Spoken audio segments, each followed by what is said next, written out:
Bom dia a todos e a todas. Prazer estar aqui. Gostaria de agradecer aos dirigentes da casa pelo convite, de retornar a esta casa para tratar de um tema que provavelmente não vai interessar a todo mundo. Esse tema só interessa para quem quer ser feliz. Levanta a mão quem quer ser feliz aí. É um tema que interessa a todos nós, não é? Porque, afinal de contas, quem não quer ser feliz? Então, nós vamos trabalhar esse tema, claro, com a abordagem espírita e trazendo também alguns autores não espíritas, né? Porque esse tema foi abordado por muita gente.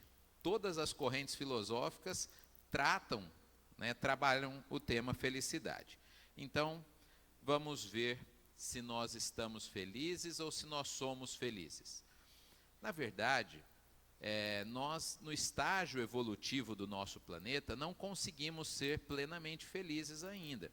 Não é? Se nós pensarmos que estamos ainda no mundo de provas e expiações, a felicidade é relativa ao adiantamento do nosso planeta, como veremos adiante. Mas nós podemos dizer, se conseguimos manter durante a maior parte do tempo um estado de bom ânimo, um estado de alegria, podemos até dizer que somos felizes. Claro que relativo, como eu disse, ao adiantamento do nosso planeta. A causa da felicidade é o nosso pensamento, o nosso sentimento e as nossas ações. E aqui tem, às vezes, uma primeira inversão que nós fazemos. Nós queremos primeiro ser feliz para depois nós agirmos, com essa felicidade. E não conseguimos isso, porque justamente a nossa ação, o nosso pensamento e o nosso sentimento é que vai gerar como efeito a felicidade. A felicidade, ela é efeito daquilo que nós fazemos e não causa, não é? Quando eu for feliz eu vou ajudar o próximo. Não vai funcionar. É quando eu ajudo o próximo que eu consigo ser feliz. Essa casa, como tantas instituições espíritas e não espíritas, religiosas e não religiosas, tem trabalhos filantrópicos. Imagine vocês que são chamados a um desses trabalhos e o sábado o dia todo, trabalhando o dia todo lá, fazendo pizza, ajudando com crianças carentes, alguma situação que você passou o dia todo trabalhando. Qual vai ser a sensação no sábado à noite? De felicidade. Aquela ação benévola que nós tivemos durante o dia vai gerar um efeito, vai gerar inclusive a liberação de substâncias químicas no nosso organismo que gerarão a sensação de felicidade. Quais são, afinal de contas, os objetivos do espírito? Nós estamos aqui encarnados para fazer o bem ao próximo. Está lá no Livro dos Espíritos que nós temos que fazer o bem ao próximo. Mas, se pensarmos de uma forma um pouco mais egoísta, o nosso objetivo é ser livre e ser feliz. Não é isso? Por isso a pergunta inicial, a brincadeira inicial que eu fiz, que só interessa esse tema para quem quer ser feliz, é, claro, uma brincadeira, porque todos nós objetivamos a liberdade e todos nós objetivamos a felicidade. Não é? Isso faz parte do nosso projeto existencial. Quando Deus nos criou simples e ignorantes, nós já tínhamos como destino certo a liberdade e a felicidade. Por isso que eu costumo dizer que não há doutrina mais otimista que a doutrina espírita. Porque, afinal de contas, nós todos, mesmo quando somos um pouco teimosos, eu sei que aqui em Campinas não tem mais, não é isso, Gleides? Ninguém mais é teimoso. Mas mesmo quando nós somos um pouco teimosos, nós chegaremos à felicidade plena. Vai demorar um pouco mais, passaremos por situações embaraçosas que nós próprios causamos, mas chegaremos inexoravelmente à felicidade. Segundo Freud, todas as nossas ações são em busca do prazer ou para evitar a dor. Quando eu vi essa frase pela primeira vez, eu demorei uns 2 anos discutindo mentalmente com Freud. Eu falava, não, eu vou achar alguma coisa que não seja em busca do prazer ou para evitar a dor? Mas aí eu me rendi ao Freud, não é? Realmente todas as nossas ações são em busca do prazer ou para evitar a dor.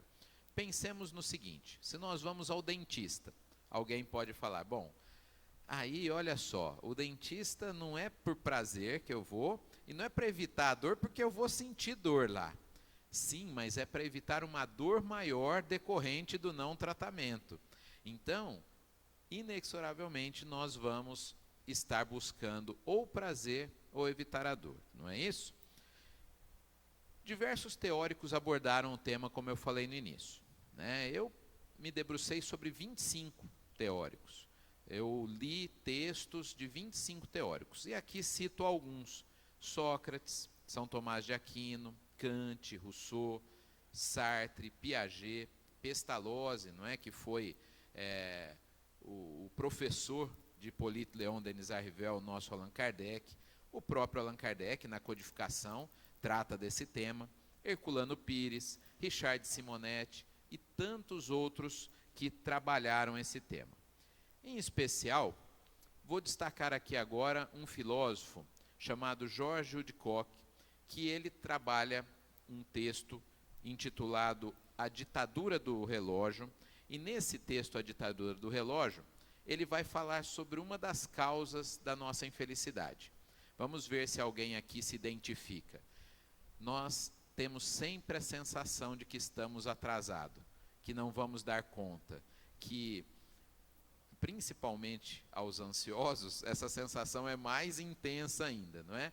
As pessoas falam, mas eu não vou dar conta, é muita coisa para fazer, eu estou atrasado. E ele trabalha dizendo que, por volta do ano 1500, nós tínhamos 1000 livros publicados por ano. Em todo o mundo, estamos falando de um período, eu vou até corrigir a minha fala, não era publicado, era escrito, né? Porque não havia publicação propriamente.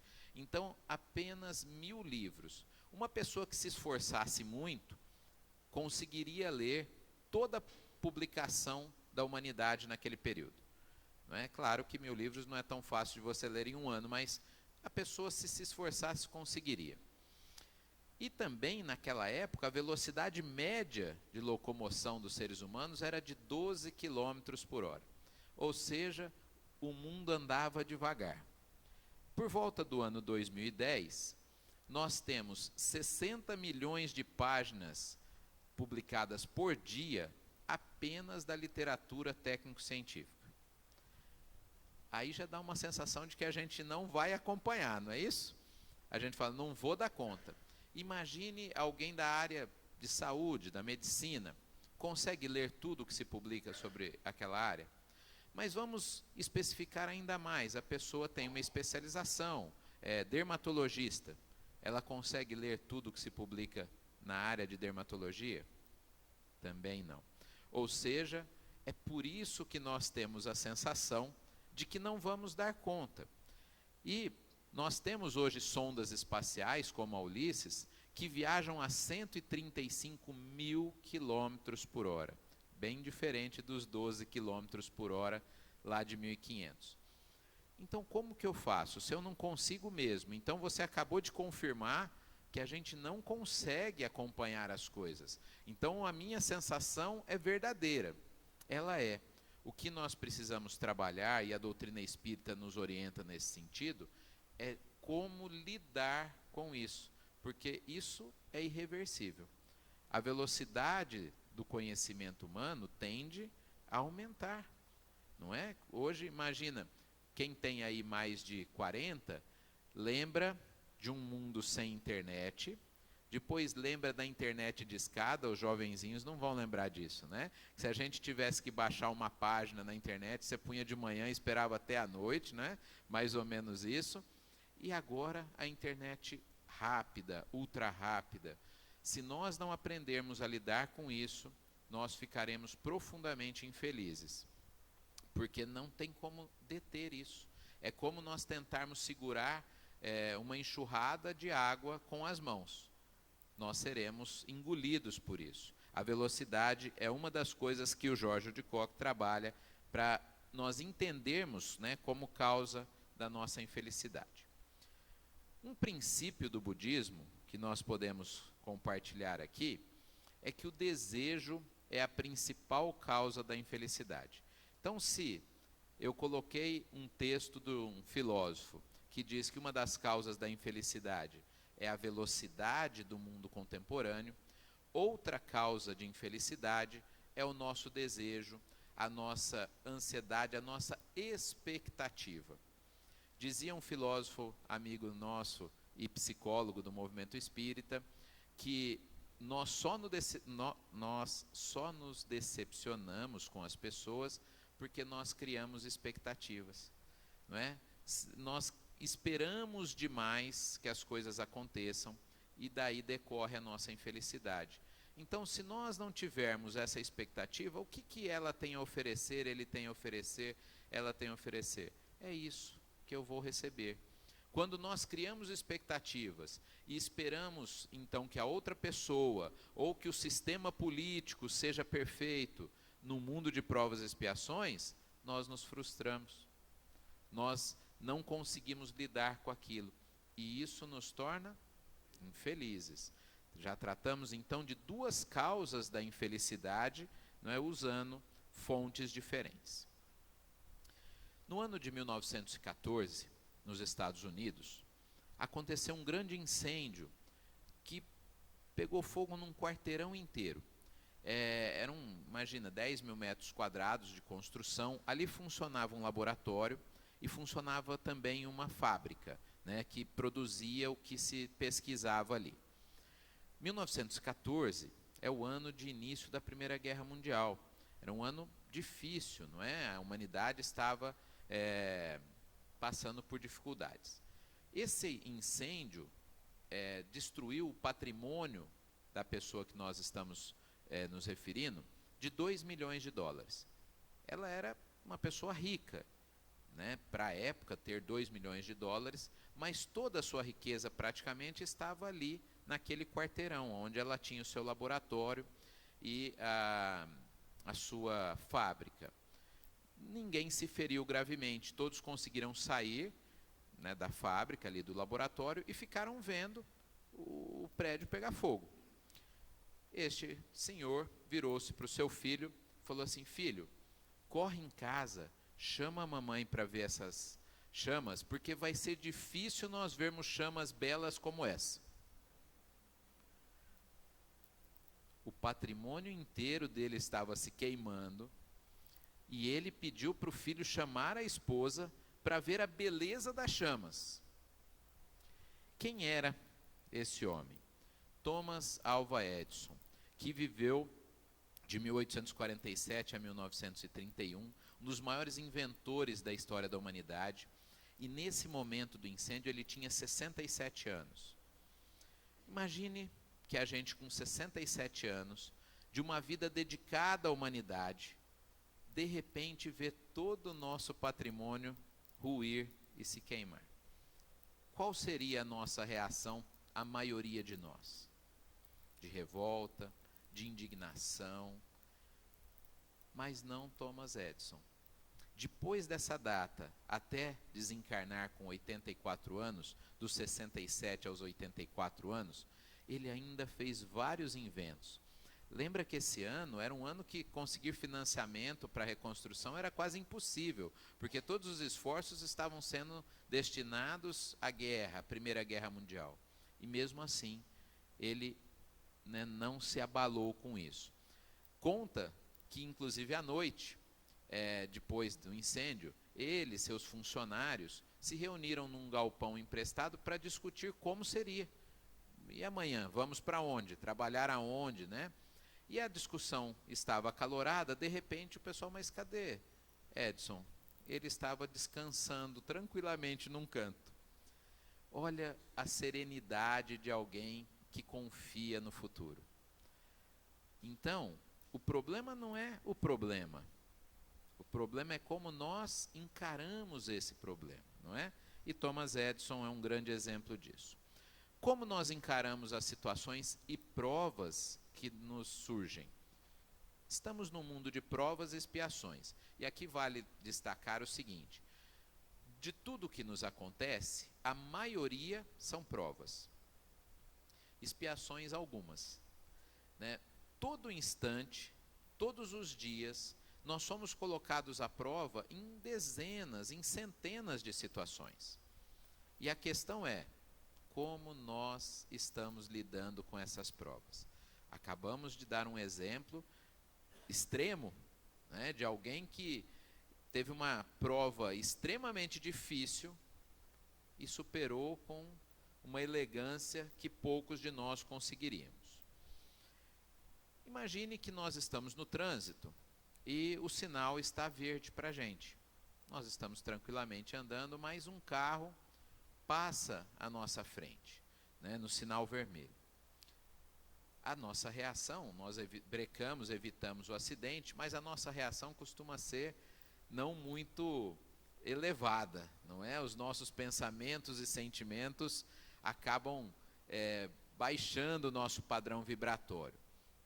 Mas se nós conseguirmos naquele instante fazermos uma prece, nós chegamos em casa e nem lembramos do incidente.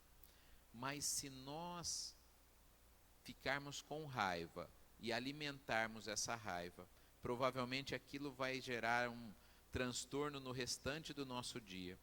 Esse transtorno pode gerar um problema dentro da nossa casa, dentro do nosso ambiente de trabalho, e às vezes problemas graves.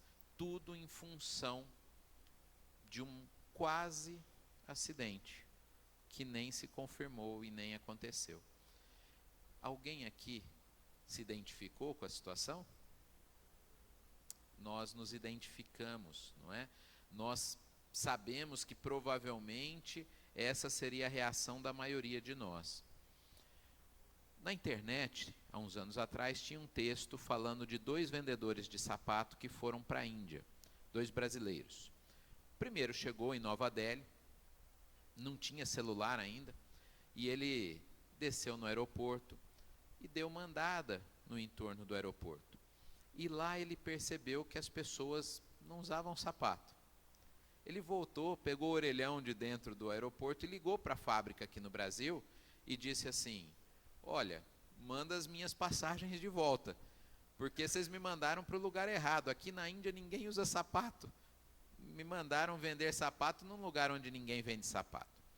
O segundo vendedor chegou mais ou menos 1 hora depois e fez um trajeto mais ou menos parecido também, percebendo que as pessoas não usavam sapato. Voltou para o orelhão, dentro do aeroporto, ligou para sua fábrica aqui no Brasil e disse: aqueçam as turbinas. Eu estou no 2º país mais populoso do mundo e ninguém tem sapato. Nós vamos vender horrores aqui.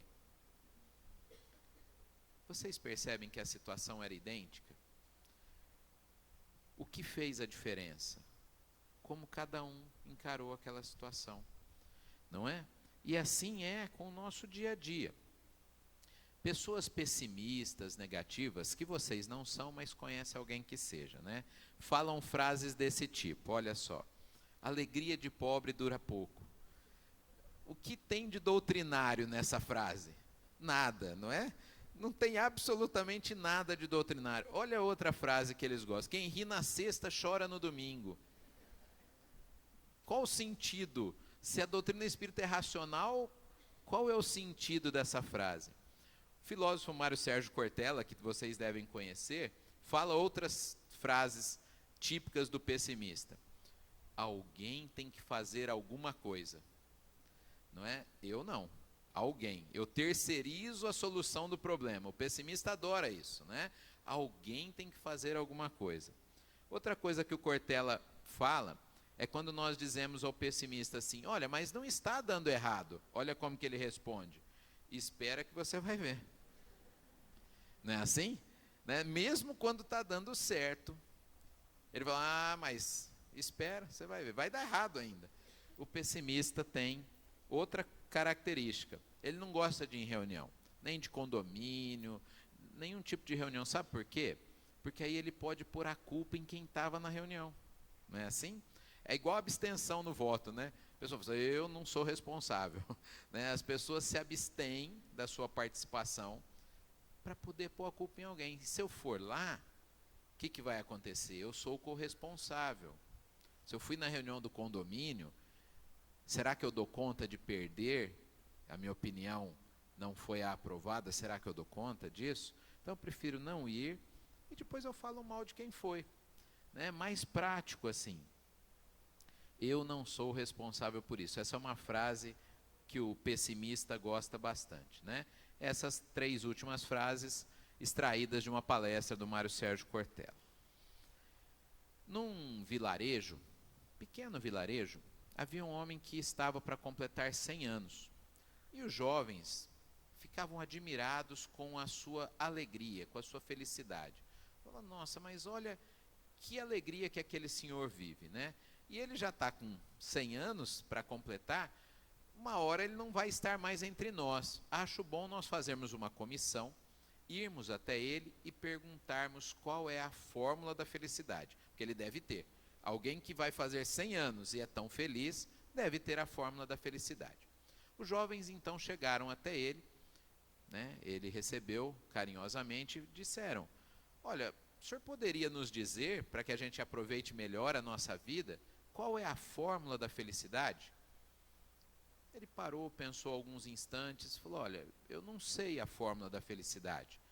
Talvez seja isso que eu vou dizer para vocês. Eu escolho viver todos os dias feliz, diariamente. E assim eu venho fazendo há muito tempo. Todos os dias eu acordo, olho no espelho e falo, hoje eu vou ser feliz.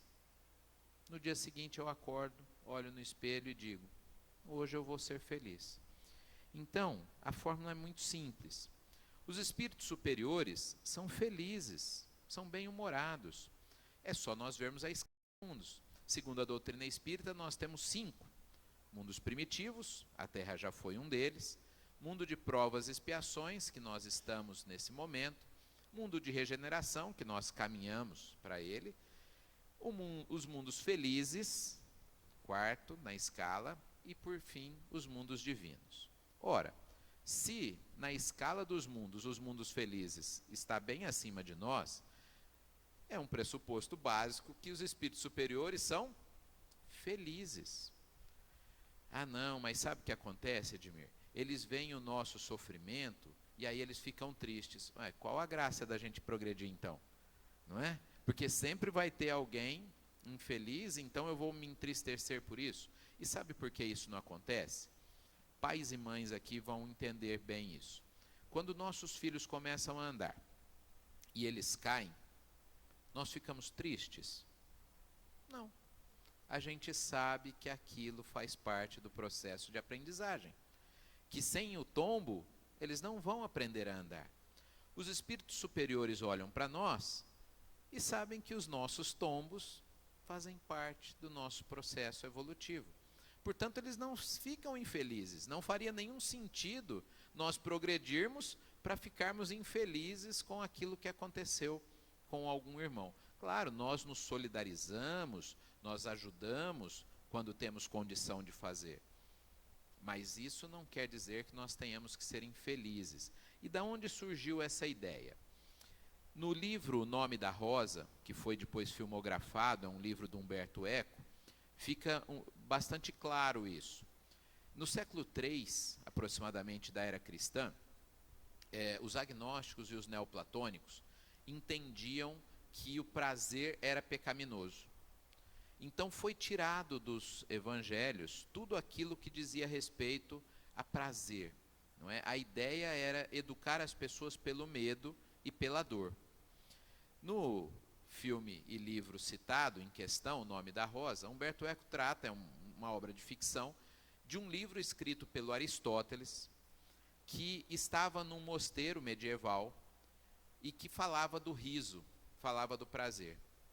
E aí, um monge que entendia que isso era pecaminoso, envenenou as páginas do livro, estou dando spoiler do filme, ó, quem for assistir agora já sabe, envenenou as páginas do livro, e todos que iam ler tinham o hábito de pôr a mão na boca para virar as páginas e morriam. E aí falava, não falei que esse livro aí, tá vendo? Quem pega morre. É um livro do pecado, não é? Esse livro de fato existiu e ele nunca foi encontrado porque se perdeu, né? O Humberto Eco dá uma solução lá, um incêndio na biblioteca que deve ter feito. Esse livro existiu porque outros autores fazem referência a ele, mas nunca se encontrou esse livro do Aristóteles. E olha que interessante, não é? Não tem nada a ver com a mensagem do Cristo. Mas a gente vai, por exemplo, na Igreja Católica e não vê dente de santo. Alguém já viu dente de santo aqui? Não viu. Eles nunca estão sorrindo. É uma influência lá do século III. E o pior é que as pessoas trouxeram isso para o movimento espírita. A gente também não viu os dentes do Kardec. Kardec está sempre sisudo. E o Kardec era um brincalhão. Quem já leu a obra O que é Espiritismo? A obra O que é Espiritismo, ele conversa, né, com das partes da obra, são diálogos do Kardec. E naqueles diálogos fica muito claro como ele lidava com as situações. Quando o cético, por exemplo, tenta questionar, ele responde sempre com muita alegria, brincando com as situações. Kardec era uma pessoa alegre. Quem teve a oportunidade de conhecer Herculano Pires, que eu citei no início aqui como uma das fontes, né? Herculano Pires também era uma personagem do movimento espírita muito alegre, muito feliz, e tantos que a gente conhece. Espíritos superiores são felizes, e essa inserção de infelicidade não corresponde à visão espírita. É trazido de outras religiões. Nosso tempo mental, segundo Luiz Carlos Marins, funciona assim, ó. A gente vive 75% do nosso tempo mental no passado, arrependido daquilo que a gente fez, ou daquilo que a gente devia ter feito e não fez, né, de escolhas do passado. Gastamos 20% preocupados com o futuro. Isso é uma média, tá? 20% preocupado com o futuro. O que vai ser quando eu casar, quando eu descasar, quando eu aposentar, enfim.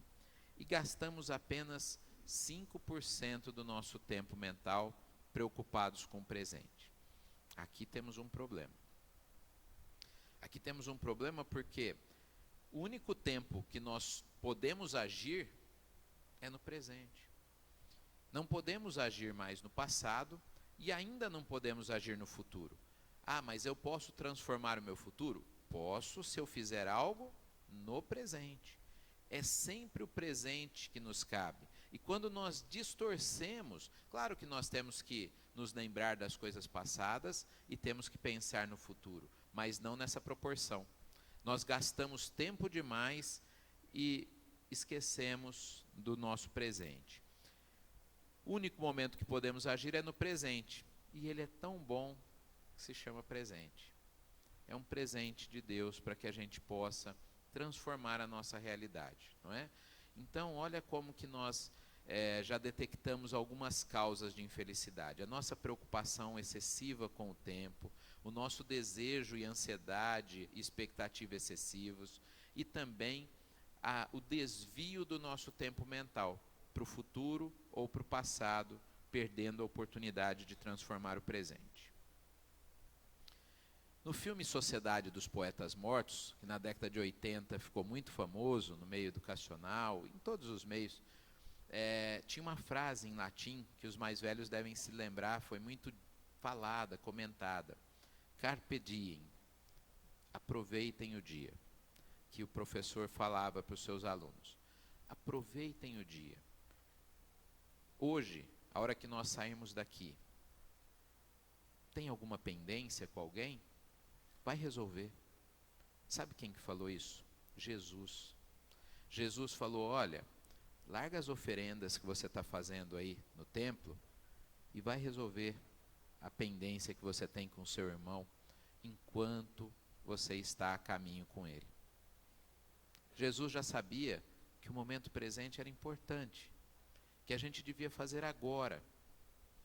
É muito gostoso quando a gente volta numa cidade para fazer palestra depois de algum tempo e algumas pessoas nos dão esse retorno, esse feedback, né? Numa das oportunidades, uma mãe me procurou de uma outra palestra, que eu dei uma tarefa para casa, e ela falou assim, você falou para a gente ir se reconciliar, e meu filho havia desencarnado, sido atropelado por um outro jovem, e eu saí do centro, naquela manhã de domingo também, porque era também uma manhã de domingo, e eu fui até a casa da mãe do menino que atropelou meu filho.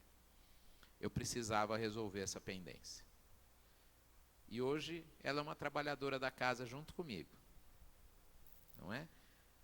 Motivada pela fala, mas principalmente pelo amparo da espiritualidade que todos estão recebendo nesse instante, ela foi naquela hora, naquele dia, e resolveu um problema que já durava um bom tempo. Não levou pendências para o mundo espiritual. Quando a gente aprende a aproveitar o dia, né? Isso está, como eu disse, no filme Sociedade dos Poetas Mortos. O que é a felicidade? Bom, no dicionário, qualidade ou estado de feliz, bom êxito, sucesso. Não resolveu muita coisa, né? Pegar um trecho de uma música. Isso é a felicidade. Sem ter amor nesta vida não há quem seja feliz de verdade. Lembra os mais velhos dessa música? E olha que interessante, por que eu escolhi essa música. Ela coloca um pré-requisito para nós sermos felizes. Qual é o pré-requisito? O amor. Sem ter amor nessa vida não há quem seja feliz de verdade. Se eu não amo, a começar por mim mesmo, se eu não me amo e se eu não amo o próximo, a felicidade fica distante. É pressuposto básico. Quanto mais eu amo, mais feliz eu me torno. A ação do amor é que vai fazer com que a minha vida seja feliz. E o que diz a doutrina espírita? No capítulo que trata sobre felicidade. São 3 pressupostos. Para nós sermos felizes, nós precisamos da posse do necessário, da consciência tranquila e fé no futuro. Thomas Alva Edison tinha o necessário, mesmo queimando tudo ali no laboratório, ele ainda tinha recursos para sobreviver. Ele tinha consciência tranquila de que ele fez tudo o que podia. E ele tinha fé no futuro. Por isso que ele não estava preocupado com o que ia acontecer no dia seguinte. Olhai as aves do céu. Não é assim que Jesus nos disse? Quando nós nos perdemos na acumulação de riquezas, é porque nós não temos fé no futuro. Não estamos aqui pregando a imprevidência, mas estamos pregando o acúmulo excessivo, né? Ou seja, contra o acúmulo excessivo. Então, se nós entendermos que a posse do necessário, é lógico que a posse do necessário é diferente de um para outro, mas o Livro dos Espíritos nos traz uma solução para isso, né? E Kardec, chamado de bom senso encarnado, nós devemos copiar o seu modelo aí. O que diz o bom senso? O que é realmente necessário para uma vida digna? Será que nós estamos nos apoiando nisso? Ou estamos muito preocupados com a acumulação de bens materiais? Será que temos a consciência tranquila de que fizemos ou estamos fazendo o nosso melhor em relação à profissão, aos nossos filhos, ao nosso cônjuge, enfim, estamos fazendo o nosso melhor? E mais do que isso, somos espíritas, somos reencarnacionistas e temos a obrigação de ter fé no futuro. Porque se nós não tivermos, quem vai ter? A doutrina espírita nos promete não é a palavra adequada, mas ela nos orienta de que nós seremos livres e felizes, como eu falei lá para trás, não é? A felicidade é relativa ao adiantamento dos indivíduos da sociedade, não é? Uma pessoa não vai conseguir fazer com que toda a sociedade seja feliz. Claro, ela pode, como eu disse, manter o seu padrão vibratório, mas vamos pensar no coletivo. Vocês se lembram de um texto que correu à internet, de um funcionário brasileiro da Volvo? Ele foi transferido para a Suécia, que é a sede da empresa. Chegando lá, ele não podia dirigir, e aí então ele pegava carona com o sueco, né, todos os dias ali. E o pátio da empresa, do portão até a porta, tinha 400 metros, 4 quarteirões, era enorme o pátio, o estacionamento. E eles chegavam por volta das 7 horas e o horário de entrada era 7h30, então o pátio estava vazio ainda. E esse funcionário sueco parava perto do portão, eles andavam 400 metros de pátio vazio e entravam na empresa. E o brasileiro não entendia e nem se conformava muito com isso, né? Mas ele estava indo de carona, até que ele foi pegando um pouco de intimidade com esse sueco e perguntou, falou, oh, vem cá, a gente chega cedo e o pátio está vazio, por que você não para lá perto da porta? E o sueco respondeu, exatamente pelo que você já disse, porque a gente chega cedo. A gente deixa aquelas vagas próximas à porta para os nossos colegas que vão, por alguma coisa, chegarem em cima da hora, vai ter sempre uma vaga lá perto da porta para eles. É assim que nós agimos? Conta Adelino Silveira que de vez em quando ia a Uberaba e levava o Chico na feira. E o Chico chegava na feira e ia escolher tomate. Pegava um tomate bom, tomate ruim, tomate bom, tomate ruim. O Adelino então falou, Chico, você não sabe escolher tomate? Ele falou, sei, Adelino, sei sim. Então por que você está pegando tomate ruim? Ah, porque a gente chegou cedo. Se a gente pegar só tomate bom, o que vai sobrar para o pessoal que chegar depois? Dá para a gente entender como que é uma sociedade construída com valores de solidariedade? Mais feliz, muito mais feliz. Então, aquilo que eu tenho de felicidade interna, como eu faço para virar felicidade coletiva? Acabamos de dar 2 grandes exemplos, não é? A ação de sorrir muitas vezes deve preceder o sentimento de felicidade, mas olha, sincero, tá? Sem aquele sorriso amarelo forçado. Vocês já deram papinha para beber? Quando a gente vai com a colher, o que a gente faz? A gente abre a boca, né? Estou vendo, pessoal, a gente abre a boca para o bebê, porque ele olha para a gente e abre a boca também. E quando alguém boceja na nossa frente, o que a gente faz? Boceja também. E quando alguém sorri na nossa frente? A gente sorri também. Então, quando a gente está sorrindo, a tendência é que as pessoas sorriam para a gente. Então, eu acordei não muito bem. Aí eu vou me esforçar para sorrir, porque isso vai gerar, né, um feedback positivo. Vai fazer com que as pessoas me deem um retorno também com um sorriso. E isso vai fazer com que meu dia seja melhor. Então, muitas vezes, se nós falamos, não, mas eu estou emburrado mesmo, a tendência é que as pessoas também nos olhem com uma cara mais amarrada. E isso vai piorar o nosso dia. O que significa a palavra evangelho? Boa nova. E quem traz uma boa notícia, traz triste ou traz feliz? Portanto, Jesus era feliz. Se ele veio trazer uma boa notícia, se ele veio trazer a notícia da vida futura, se ele veio trazer a notícia do progresso, obviamente, ele era feliz. Quem traz a boa nova, a boa mensagem, a boa notícia, é sempre feliz. Então, a ideia do Evangelho é feliz. Agora, foi incluído, como eu contei lá no século III, que o prazer era pecaminoso, isso foi retirado dos evangelhos. Mas a ideia do Evangelho é de felicidade. Não importa o que fizeram de você, importa o que você vai fazer com o que fizeram de você. Essa frase podia bem se contrapor àquelas frases pessimistas que eu falei lá atrás, não é? A pessoa fala, mas você não sabe o pai e a mãe que eu tive. Você não sabe o patrão que eu tenho. Você não sabe o marido, a esposa que eu tenho. Não importa o que fizeram de você. Importa o que você vai fazer com o que fizeram de você. Quem fala isso para a gente é Jean-Paul Sartre, filósofo Jean-Paul Sartre, não é? Então é uma frase bastante reflexiva. Se nós ficarmos nos apoiando naquilo que nós recebemos do mundo externo e lamentando isso, nós não vamos regredir, porque o espírito não regride, mas vamos permanecer estacionados. E quando nós entendemos que podemos transformar a nossa realidade, com certeza nós teremos o progresso destravado. devemos acreditar que a felicidade também para nós, não é?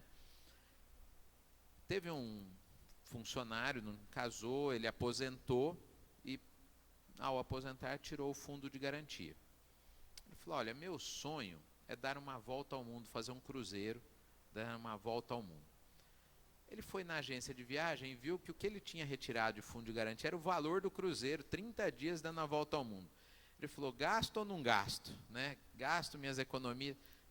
Vou gastar, eu não tenho ninguém como dependente, tenho meu salário, eu vou realizar meu sonho, vou gastar. Mas comprada a passagem, o pacote de viagem, ele pensou: e como que eu vou passar 30 dias dentro do navio, né? O que eu vou comer, o que eu vou beber? Bom, eu estou meio gordinho mesmo, vou levar uns biscoitos, deixar dentro da cabine, e todo dia eu, né, vou lá e como uns biscoitos. E aí ele ia, quem já viajou de navio sabe, né? São normalmente 6, 7 refeições assim, muito bonitas. Ele ia lá no refeitório, olhava, sentia o cheiro, corria para a cabine dele comer os biscoitos. Toda refeição ele fazia isso. Os garçons não entendiam, né? Que maluco é esse que vai, sente o cheiro da comida, olha para ela e corre para a sua cabine. Aí os garçons tiraram lá na sorte quem iria perguntar para ele no último dia por que ele tinha feito isso a viagem inteira. E um dos garçons que perdeu falou: olha, meu senhor, desculpa se eu não quero ser intrometido, não, mas o senhor passou 30 dias da viagem vindo aqui no refeitório, olhando a comida e não comia. Por que o senhor fez isso? Não ia contar para ninguém, mas já que você perguntou, é porque eu não trouxe dinheiro para alimentação. Meu senhor, o senhor não leu no verso do bilhete que as refeições estavam incluídas? A gente esquece de ler o verso do bilhete. A felicidade é para a gente também. Está incluído, está no pacote.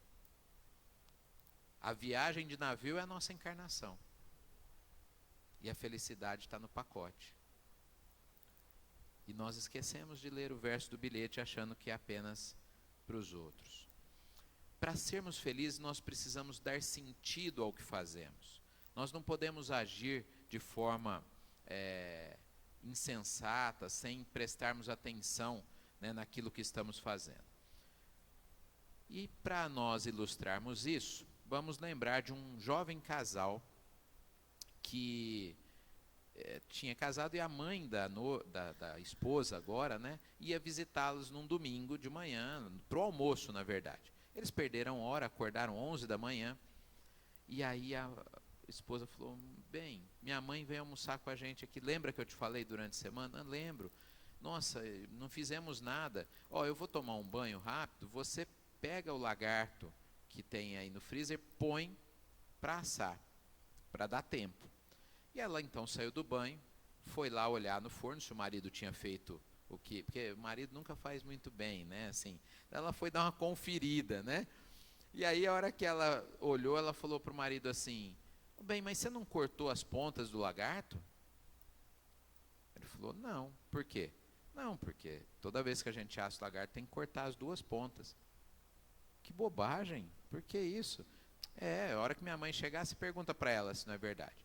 Aí a mãe chegou, pergunta para minha mãe se não tem que cortar. Ele perguntou e a sogra disse: precisa, realmente, toda vez que assa o lagarto tem que cortar as duas pontas. O marido, inconformado, falou: mas por que isso? Aí a sogra falou: você está duvidando, liga para minha mãe. Liga para minha mãe. Ele ligou para a avó e a avó falou: não, realmente, tem que cortar as duas pontas do lagarto toda vez que assa o lagarto. Ele falou: mas por quê? Você não está acreditando, liga para minha mãe. Aí ele ligou para, né, bisavó, que ainda encarnada, atendeu ele lá, falou: o que é, meu filho? Olha, estou aqui numa polêmica com as 3 gerações descendentes da senhora aqui, dizendo que tem que cortar as pontas do lagarto para assá-lo. Por quê? Eu falei: meu filho, é que meu forno sempre foi muito pequenininho, não cabia.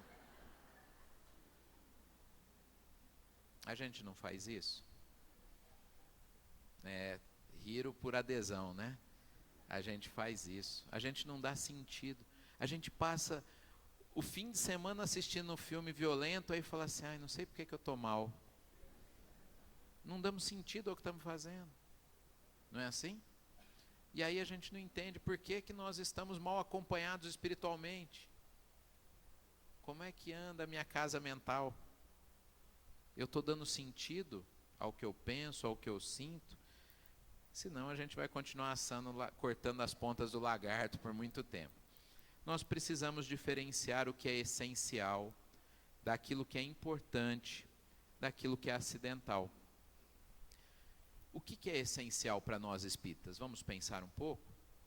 O progresso. Tudo aquilo que me leva ao progresso é essencial. Uma boa leitura, ajuda ao próximo, me alimentar adequadamente, né, cuidar da saúde, é essencial. Isso é essencial. O que é importante? As coisas importantes vêm e vão, né? Numa fase da vida é importante passar no vestibular, na outra fase da vida é importante criar os filhos, na outra é importante de acordo com o momento que nós vivemos, não é assim? E acidental é, por exemplo, ficarmos, como eu falei há pouco, o tempo todo sentado na frente da televisão ou da internet, fazendo sei lá o quê. Isso, se nós chegarmos no final do dia e espremermos as nossas ações, não sobra nada às vezes. Porque vivemos de coisas acidentais, que se fizéssemos muito bem, se não fizéssemos, nenhuma diferença faria. Se nós passarmos um dia de descanso assim, vá lá. O problema é que às vezes nós passamos a vida valorizando o que é acidental, fazendo coisas totalmente sem importância, deixando de lado coisas importantes e deixando mais de lado ainda coisas essenciais. Aquilo que era fundamental para o nosso progresso, nós não fazemos. Como diz Paulo, né? O bem que eu quero eu não faço. O mal que eu não quero eu faço. Paulo de Tarso, né? O nosso querido apóstolo dos gentios, nos traz essa mensagem. Eu faço tudo errado. O mal que eu não quero eu faço e o bem que eu quero eu não faço. E aí por que eu então estou em condição de infelicidade? Por conta disso. Todo mundo conhece essa música, né, Tocando em Frente, do Renato Teixeira, do Almir Sater, belíssima música. Lá no final da música tem essa frase, que com certeza vocês já observaram em outros momentos da vida. Cada um de nós compõe a sua própria história e cada ser em si carrega o dom de ser capaz de ser feliz. Vamos dividir a frase em duas partes. Cada um de nós compõe a sua própria história. De tudo que nós falamos nesses 50 minutos até agora, não ficou claro que nós somos agentes da nossa história? Que nós não somos pacientes, como muitas vezes nos colocamos? A palavra paciente só é virtude no que diz respeito à paciência. Fora disso, ela se torna um defeito, não é? Então, nós compomos a nossa história, nós somos os agentes da nossa história, nós somos os artífices da nossa jornada. E cada ser em si carrega o dom de ser capaz de ser feliz. A felicidade dentro de nós depende daquilo que nós fizermos da nossa história, das ações que nós fizermos ao sairmos daqui, daquilo que nós vamos pensar, sentir ao longo do nosso dia. E aí então nós alcançaremos um estado de felicidade, relativo ainda, como foi dito lá no início, mas, né, bastante importante para o estágio evolutivo que nós estamos. Isso é parte da música já citada. Para encerrar, vou lembrar de uma mãe, do filho e do eco na montanha. Eles moravam na Suíça, próximos aos Alpes, numa cidadezinha, e o pai ficou muito bravo com o filho adolescente por algo que ele tinha feito. O filho ficou muito chateado, não é, com a bronca que levou do pai. E ele saiu de casa, andou cerca de 5 quilômetros e chegou bem no sopé ali dos Alpes, onde começava a subida.